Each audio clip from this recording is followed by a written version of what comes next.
শামসিতে এরকম একটা প্রতিষ্ঠান হবে এটা অত্যন্ত খুশির ব্যাপার।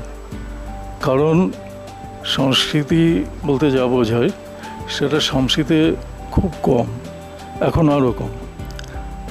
আজকে শামসিতে যে চ্যানেলটা করা হয়েছে তাতে সংস্কৃতির ব্যাপারে যে দেখানো হয় সেটা আমি আগেও দেখেছি।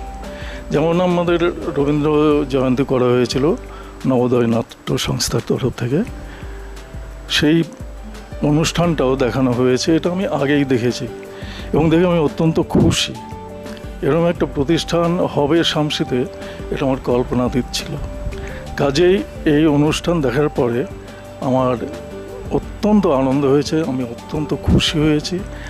আমি চাইবো এই প্রতিষ্ঠান, এই চ্যানেল দীর্ঘজীবী হোক, সুন্দর হবে, এরা অনুষ্ঠান সবাইকে দেখাবে।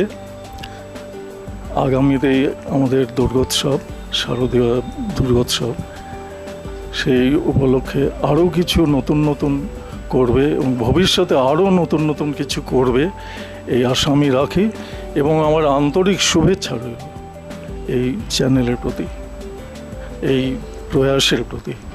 এরা আরও উন্নত থেকে আরও উন্নততর হোক, এটাই আমি চাই, এই কামনাই আমি করি। নবোদয় নাট্যগোষ্ঠীর সভাপতি হিসেবে সবার তরফ থেকে, আমাদের নবোদয়ের সবার তরফ থেকে আমি এই আশা রেখে সবাইকে ধন্যবাদ জানাবো, সাধুবাদ জানাবো।